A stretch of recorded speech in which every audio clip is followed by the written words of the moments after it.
Hey guys, how's it going? Arthur here, and today we have something interesting to talk about. What are the most common NFT scams and how can you avoid them?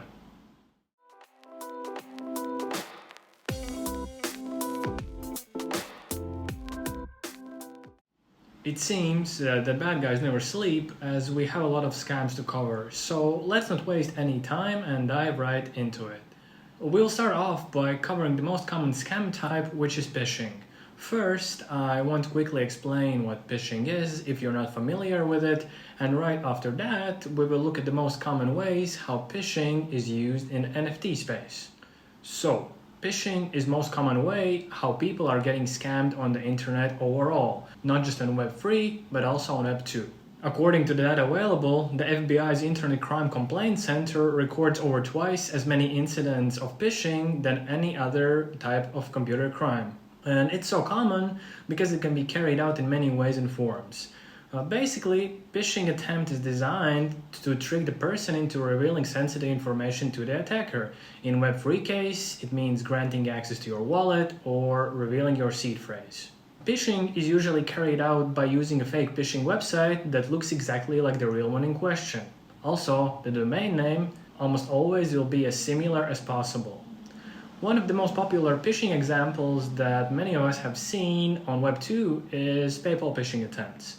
As you can see, it looks like the real PayPal website, but it's not. And once you enter your email and password, the information immediately is sent to the attacker. That's just one of the many ways phishing can look like on the internet. Now let's take a look at the most common ones in the NFT space. So first one on our list are phishing emails. And phishing emails are the most common phishing form that has been roaming around since the beginning of the internet. And basically it's very simple. You receive an email from a seemingly legitimate organization with branding that looks exactly like the real thing. But you guessed it right, it's not. Usually these emails are quite serious and try to create some sort of urgency or fear to make you panic and click the link. And once you click it, you're taken to their fake website that once again is identical to the real one.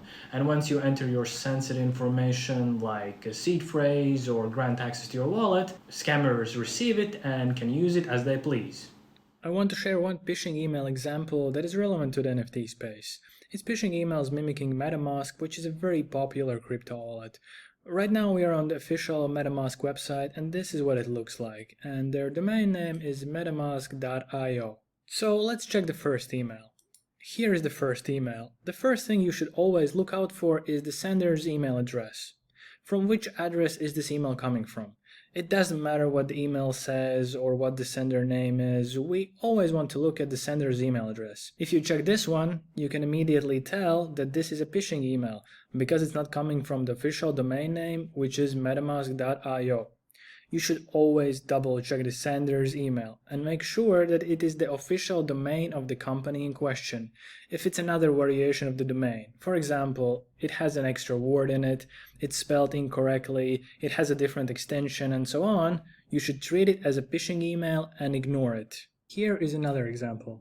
If we check the sender's email address, we can see that it's coming from support.team@metamask.app.link. So we can be 100% certain that this is a phishing email without reading it any further. But another thing that you can do is to check where the button is leading to. Is it going to the real website or is it going to the phishing website? If the link is going to any other website except the official one, in this example metamask.io, you can be certain that it's a phishing website.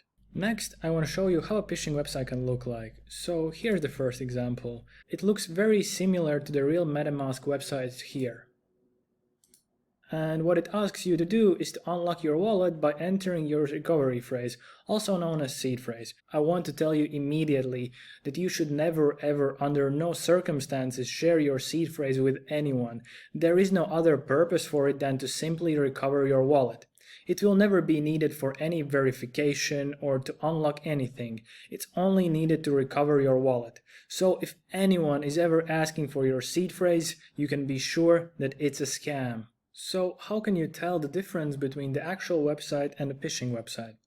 It's very similar to phishing emails, but instead of checking the sender's email address, you check the domain name of the website. The domain name has to be identical to the real one in question. If there are any other words in the domain, if the extension is different, and so on, you can be certain that this is a phishing website. So the original MetaMask domain name is metamask.io, right? And in this example, the domain name is metamaskcoin.disksomething.eu, which again immediately is an indicator that it is a fake website. It doesn't matter how it looks, it doesn't matter what it says there, but if the domain is even slightly different from the official one, it's not the same website and you should never enter any information or connect your wallet to that website. Second on our phishing list is links via hacked Twitter accounts or Discord servers. This one is extremely popular in the NFT space and it works very similarly to email phishing. The only difference is that instead of receiving a fraudulent email, you get the link from a legitimate project's Twitter or Discord that has been hacked. Scammers will usually post random announcement offering a free airdrop or a surprise mint that will lead you to their phishing website. And once you connect your wallet to that website, all your assets within that wallet are theirs for taking. Now I want to show you an example of how these Discord and Twitter hacks can look like. So here we have a Discord hack that happened a couple of months ago when Bored Ape Yacht Club Discord was hacked. As you can see, it appears that this was posted by one of their team members, Boris Wagner, but in reality it was posted by the hacker who had gained access to this guy's Discord account. And as you can see here, hacker is offering an exclusive giveaway for all Bored Ape Yacht Club holders. And to claim your reward, you have to click on the official link here. He even claims that this is the only official site. But in reality, it is a phishing link. The company behind Bored Ape Yacht Club collection is called Yuga Labs. That's why he's trying to appear as legit as possible and used a domain name that includes Yuga Labs' name in it. As you can see, these Twitter and Discord hacks can appear very trustworthy and real, and they can affect any project no matter the size and can be carried out in various ways, and this is just one example. And that's why the only way to stay safe is to adopt the never trust, always verify mindset that we discussed in the previous video. If you haven't watched it yet, you will find a link in the description below. Another quite popular way to receive a phishing link is through DMs on Discord servers. This one is very similar to previous ones. You receive a message from someone impersonating the server admins, offering you to mint the project, get a free airdrop, and so on. It doesn't really matter what they offer, but it's definitely a scam because server admins will never ever DM you offering something. So here I want to show you two examples of how these phishing Discord DMs can look like. And first one comes from someone impersonating WeFriends project, which is a very well-known NFT project created by Gary Wee. Here the scammer is trying to catch you by offering a chance to win one of the 20 NFTs they are giving away. And below is a link that once again leads to a phishing website. Here is our second example. It's very similar to the first one. They are giving away 10 very expensive NFTs and all you have to do to get one is to go to their fake website and connect your wallet. To keep yourself safe, you should always disable your DMs from other server members that are not on your friends list. Otherwise, you will receive phishing messages from various servers all day long. Now I will show you how you can disable DMs from other server members on Discord. To do that, come over here and press user settings, select privacy and safety, and simply tick this checkbox off. It's already disabled for me. It would look something like this for you. Then you simply disable it and that's it. Also, I want to mention that you should not accept friend requests from people that you don't know. Be very cautious when someone you haven't talked with tries to connect with you privately. It's different when you have been on the server for a while and someone you vibe with wants to DM you, but even then be cautious. Because some people play it slowly, you know? They seem trustworthy and friendly, they don't ask you anything at the beginning to gain your trust, and once they have your trust, they use it to scam you even more easily. I know, it's not cool at all, but it's still happening on Web2, it's still happening in real life, and it kinda has always been like this. Some people simply take advantage of others for their own gain. And it's fine to make new friends and chat with them privately, just always be super cautious if your new friend is sending you a file or a random link. As you can see now, if you apply a zero trust mindset that we covered in the previous video, you can quite easily verify if you're about to do the right decision or not. And last but not least, phishing scams on social media.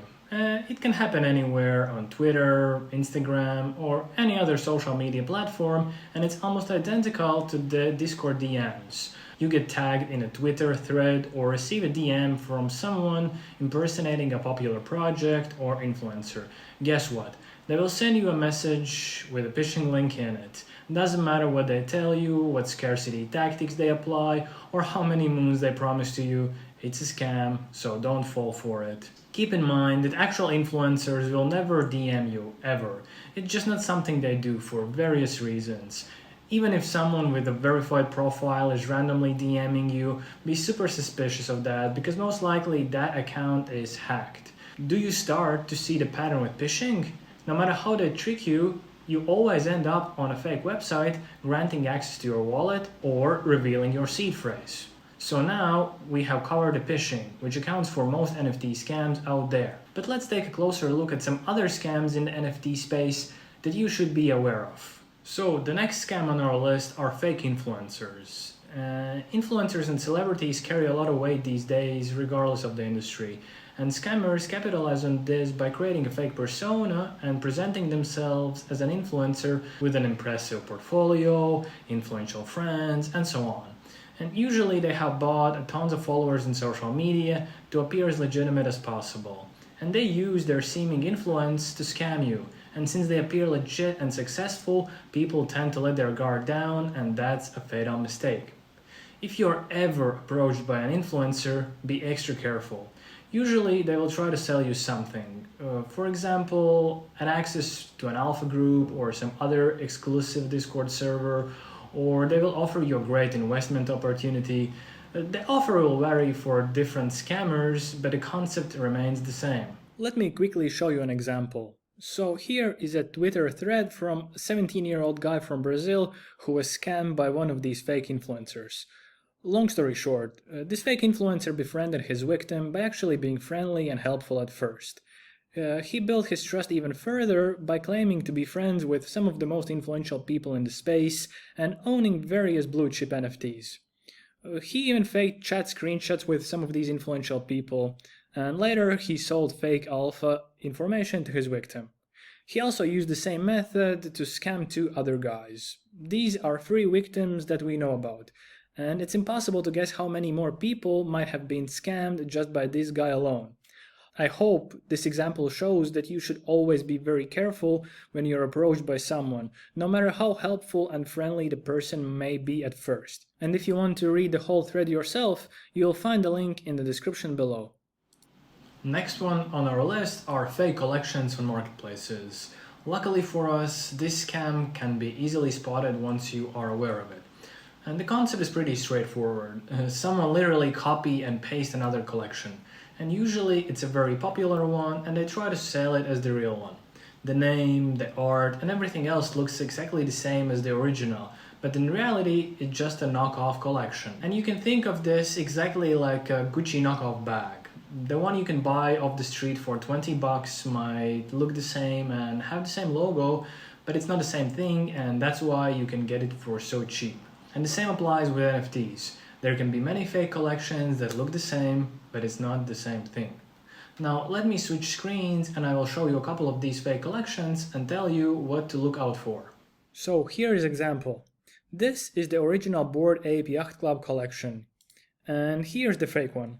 As you can see, they look very similar. The cover is the same, the profile picture is very similar, and in the description it says created by Bored Ape Yacht Club.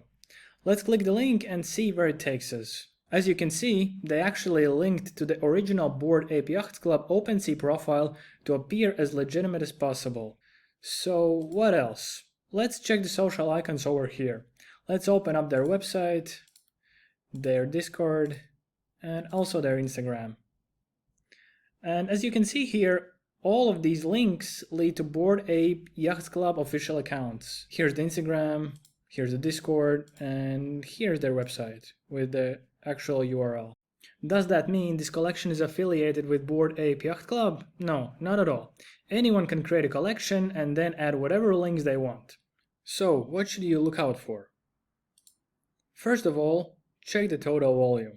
This number will be very different from project to project, but for legitimate projects, the volume will almost always be in hundreds, thousands, or even tens and hundreds of thousands of traded ETH. If the collection is allegedly affiliated with the big project, but has less than 100 ETH of total volume, you can be almost certain that it's a fake collection. Popular collections are bought and sold by a lot of people, so if there is a very low volume, it means that nobody is actually buying that collection, which again is a good indicator that it is a fake. Next, you should check out the price. If the original ape cost 79 ETH, why would the legendary edition ape cost 0.07 ETH? If something seems too good to be true, it's almost certainly a scam. After the price, check out the number of items in the collection. All these huge NFT projects have very large collections, usually around 10k or even more.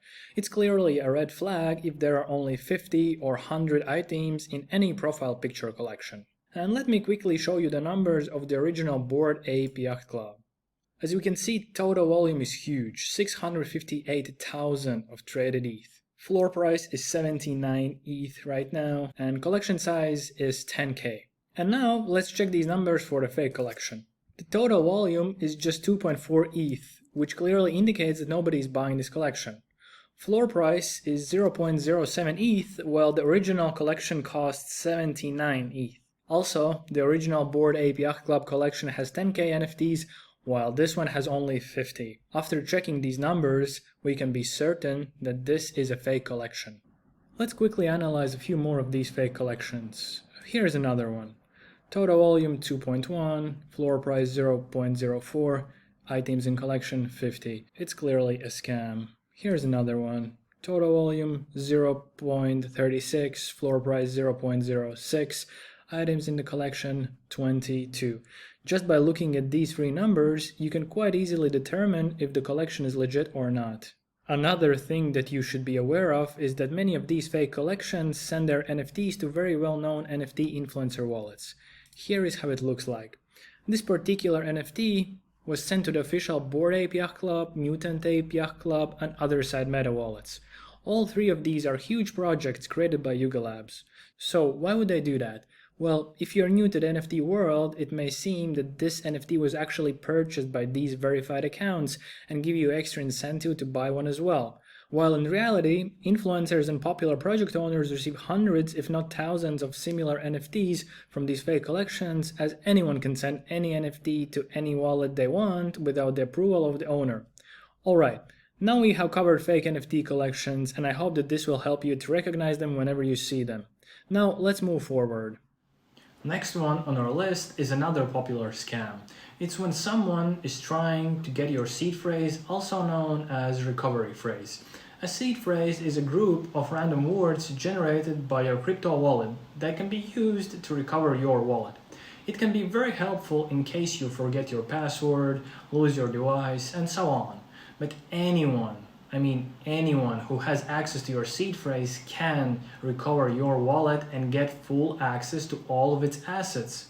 So if you share it with someone, you give them full access to that wallet. So if you wouldn't trust that person with all your cash, assets, and life, then you shouldn't trust that person with your seed phrase. Again, this can happen in many ways. Someone might DM you on Twitter or Discord and ask for your seed phrase, but there are also more advanced tactics.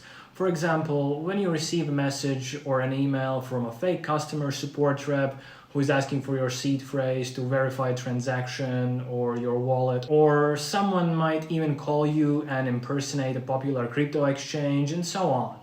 Please keep in mind that nobody will ever need to know your seed phrase. Under no circumstances you should share that with anyone, no matter what they try to tell you. Your seed phrase is needed only for recovering your wallet. So if anyone is asking you that, you can be 100% certain that they are trying to scam you. You can think of your seed phrase as your keys to your safe. And giving your seed phrase to someone is like giving them the location and the keys to your safe. So please don't do that. Next on our list are fake YouTube comments. This one is pretty straightforward, but still some people unknowingly fall for this. Now I will switch screens and show you a couple of these fake YouTube comments. So here we are at Brad Malinowski's YouTube channel, and Brad is a very well-known YouTuber in the NFT space, so let's check out the comments. First, we have some obvious spam comments, so we can ignore them, but below here we have actually some trickier ones. And as you can see, it says that a comment is pinned by Brad Malinowski, and at first it may appear somewhat legit. But in reality, it's just a fake YouTube account with the name pinned by Brad Malinowski. Also, when the actual author of the video posts a reply, his name will be in a small gray box like here. This one applies not just to NFTs, but to the internet overall. Please do not download anything from random emails or websites. You don't need to download anything to create a wallet, except for the browser extension. Everything is stored and happens online, on the blockchain. You can buy, trade, and sell NFTs without downloading anything. Especially, don't download anything from DMs on social media or Discord. You can think of anything that you download as a stranger. And your computer is your house. Would you let a random stranger in your house right away, just because he popped at your door and asked you to come in? So why would you download anything from random emails, websites, and DMs? Oof, this has been a long video, but thank you for sticking with me, and I promise we are almost done. Last on our list is minting projects with fraudulent smart contracts. Projects like these pop up from time to time, and they have a feature in their smart contract that drains your wallet if you mint from it and provide full access to your wallet. To avoid this, you should double check everything that you approve. You should never approve any transaction when minting that is asking you to grant access all. But the easiest and safest way to protect yourself from this is simply to use a burner wallet. It is a wallet where you put a very small amount of ether in there, only what's needed for that particular mint. In the meantime, all your other assets are stored in separate wallets. And in case something goes wrong, you only lose a small percentage of your total assets. We will talk in more detail about wallet safety and how you should structure your wallets in the next video. But that's all for today. I hope that this video was helpful and you will be able to avoid all of these scams that I mentioned today. So, if you enjoyed this video, please click thumbs up and subscribe. I'll see you in the next video.